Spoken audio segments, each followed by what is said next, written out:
यहाँ से जब मैं जाऊंगा 11 तारीख के बाद, हमारा कर्तव्य क्या है वहाँ घर में पहुंचने के बाद गौ माता के लिए? हैं गौ माता के संदर्भ में कौन सी पदवी आपको दी गई है? दिया नहीं गया, चुना गया है सांसद देने के लिए। गौ सांसद? जी।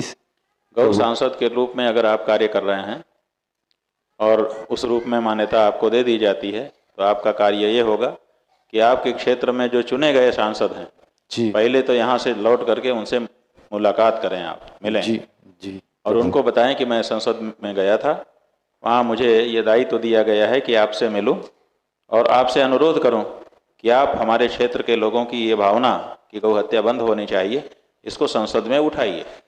जी प्रभु। आपसे और कुछ हम नहीं चाहते हैं, हम यही चाहते हैं कि संसद में जब आप जाएं तो खड़े होकर के 1 लाइन में, 2 लाइन में, 5 लाइन में, जितने में आप बोल सकें, हमारी गौ माता की बात वहाँ बोलिए कि गौ माता को राष्ट्र माता बनाया जाए, हमारे क्षेत्र की जनता चाहती है।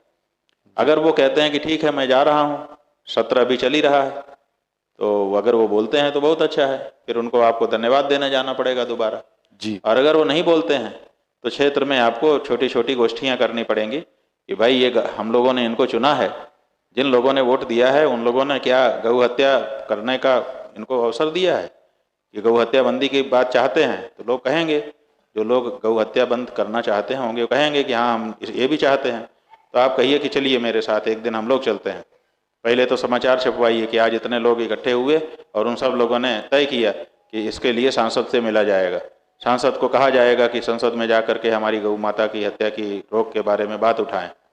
फिर वो जब ये सब 5-7 बार आ जाएगा तब तक माहौल आपका खड़ा हो जाएगा जी। फिर आप उनसे मिलिए कि भाई कहिए तो हम लोग सब सामूहिक रूप से आए, या तो फिर सामूहिक रूप से उनके पास जाइए यात्रा निकालते हुए, 2 किलोमीटर की 1 किलोमीटर की एक यात्रा निकालिए।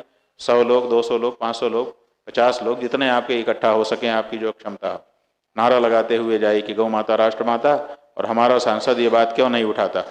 जब हमारे वोट लिए हैं और हम ये चाहते हैं कि ये संसद में उठाया जाए तो हमारा सांसद हमारे वोट लेकर के हमारे मन की बात संसद में क्यों नहीं कहेगा? कहना पड़ेगा जी। उससे हम थोड़े चाहते हैं कि तुम कानून बनवा दो, लेकिन कहो तो हमारी बात कि हमारे क्षेत्र की जनता ये चाहती है। जी। तो इसका दबाव डालिए उसके ऊपर। जब चारों तरफ से आप बार बार इस बात को कहने लगेंगे, अखबारों में छपने लगेगा, टेलीविजन में आने लगेगा कि क्षेत्र की जनता चाह रही है, तो फिर उसको मजबूर होकर के संसद में आपकी बात कहनी पड़ेगी। जब संसद में वो कहेगा, आप वाला सांसद कहेगा, इधर इनका वाला कहेगा, उधर उनका वाला, तो संसद में एक के बाद एक कई सांसद जब कहने लगेंगे तो संसद की ये व्यवस्था हो जाएगी कि वो कानून बनाए। ये है हमारी रणनीति।